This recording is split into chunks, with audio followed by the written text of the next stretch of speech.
124. I actually have had people call and say, Glenn Beck is dissing you all the time. So we're trying to get hold of, if anybody has a main line to Glenn Beck, tell him to quit talking about me because I'm a different Dana Walsh. But first of all, I want to thank Sally because I've been a Republican in this town for a long time, and she can bring out a conservative crowd like no one I know. So please, a hand for Sally.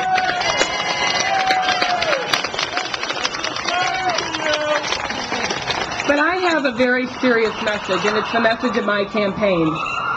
That is, we have a government that is completely out of control and yet is intent on controlling every aspect of its citizens' lives. We have only seen the beginning of it with the health care plan, but let me remind you, they now have, as of last week, 100% of student loans. They have 80% of mortgages. They have varying percentages of companies, whether they're insurance, other financial institutions, banks, and, believe it or not, auto companies. It's totally unacceptable, and we have to let them know that. But now think about this. That health care bill was just the opening salvo. Next on the list, I heard Nancy Pelosi at the Commonwealth Club a week or so ago. Next is amnesty. After that is cap and trade. After that is the fairness doctrine. They might call it something else in typical newspeak. But I ask all of you, by the time you no longer have control over your health care, your energy use, who you can listen to on the radio, who you can see on TV, at what point will we cease to become Americans? I think it's very soon. Now, I had to follow Eric because I thought it was going to be somewhat funny, but that's going to be hard to do. But one of the things I've been listening to lately are some of the specifics of this health care bill, and we have no idea just how bad it is. But you know, it's one thing just to be controlled, but to be controlled by terribly stupid people is really not a good plan. I want to tell you, I listened to Brian Sussman and got some of this, but I did some research too, and I'm going to read this because it's hard for me to wrap my head around. I mean, we are stuck on stupid in this administration. The Secretary of Health and Human Services was asked by a reporter a question about something in the health care bill. She is supposed to, as the person basically in charge of the implementation of the entire health care bill, to develop, this is a quote from the bill, to develop standards for the measurements of gender. Now, Kathleen Sebelius said, I don't know what you're talking about. I have no idea about this. And the reporter said, page 400 and 401 of the health care bill. And I asked you, if a woman who has been out across the country for the last year promoting this bill and telling us how wonderful it is, doesn't know what's on page 400, what are the chances she knows what's on page 800 or 1027 or 1892? There are 2,000 pages minimum. I swear this morning I tried to get a definitive count. It runs anywhere from 1990 to 2800. Take your pick. 28. To tell you the truth, I could not find it anywhere. I had heard that.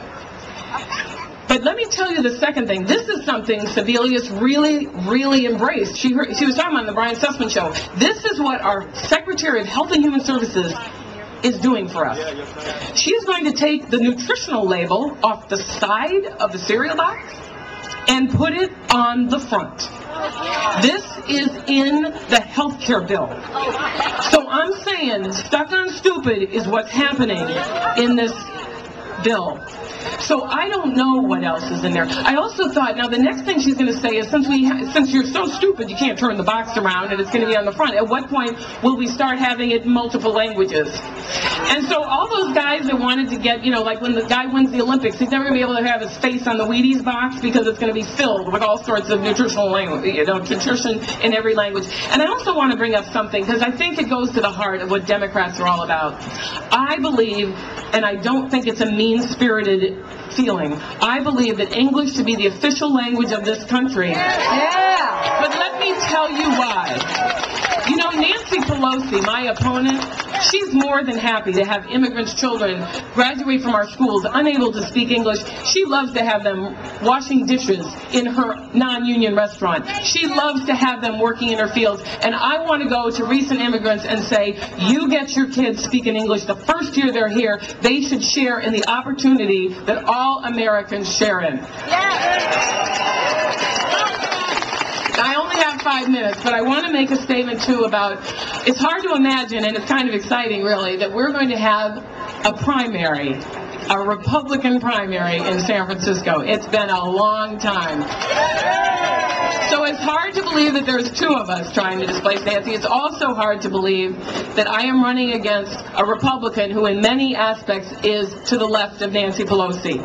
I want you to go to my website, DanaWalshForCongress.com. You will see the differences between us. But on issues of foreign policy, how we keep our country safe, how we treat terrorists, we could not be farther apart. And I know Republicans in the city. I've been elected 7 times to the Republican Central Committee by most of you people here.